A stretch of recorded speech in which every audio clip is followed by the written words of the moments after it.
nous aurions pu vous parler du dernier roman de Fred Vargas, Sur la dalle, de la sortie en salle de Waouh, le nouveau film de Bruno Podalides avec Karine Viard et Sabine Azema, de la mini-série écologique Abyss, avec Cécile de France, diffusée sur France 2.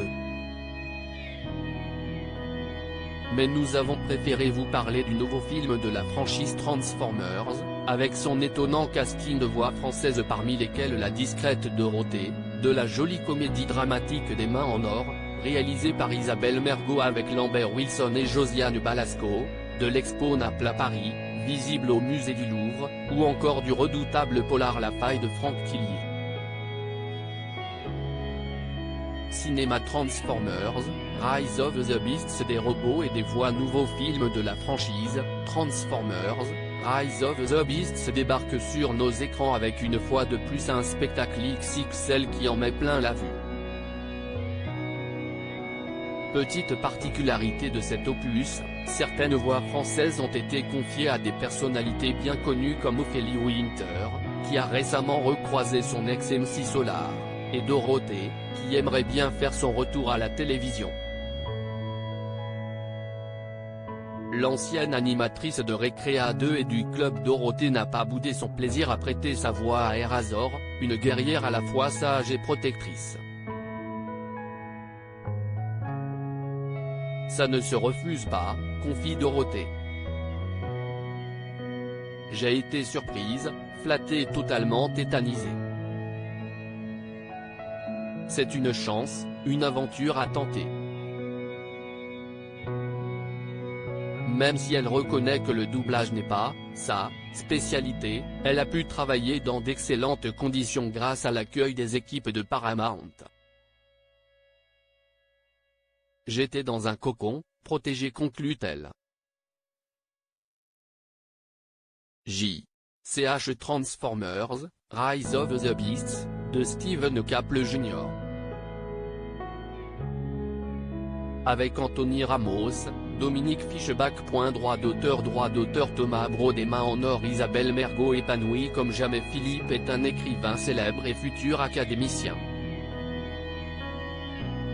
Depuis toujours, tout lui sourit, de son mariage parfait à ses fréquentations d'Oran.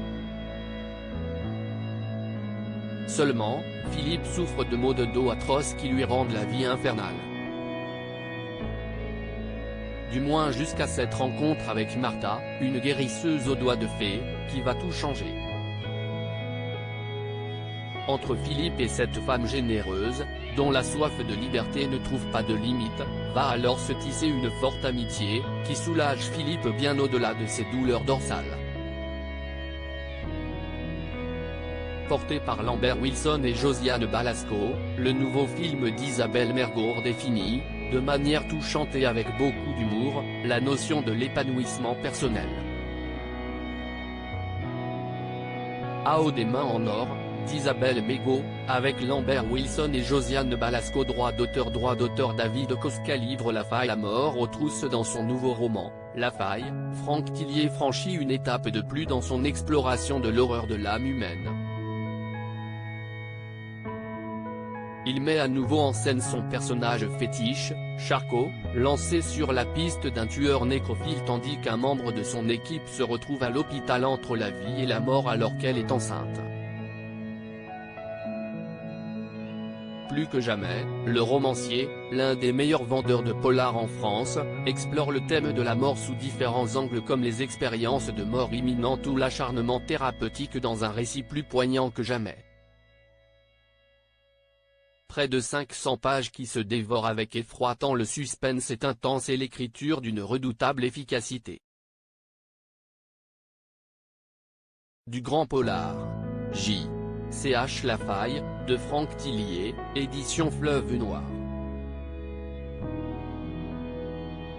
Droit d'auteur Audrey Duffer. Exposition Naples à Paris. Le Louvre invite le musée Capodimonte plein les yeux. 70 chefs-d'œuvre du musée napolitain de Capodimonte sont exposés au Louvre. Parmi eux, des dessins de Raphaël, son Moïse devant le buisson ardent vaut le détour, ou de Michel-Ange, dans la salle de l'horloge. Dans la Grande Galerie, les trésors italiens du Louvre côtoient une trentaine de peintures de grands maîtres prêtées par le musée italien, Bellini, Caravage, Titien. On passerait des heures à observer les nuances de sa Danaé, ou le manteau spectaculaire de l'Apollon et Marcia de Ribera. Un moment suspendu. CN Naples à Paris. Le Louvre invite le musée Capodimonte, au musée du Louvre depuis le 7 juin. Droit d'auteur Amedeo Benestante. Crédit photo, droit d'auteur David Cosca.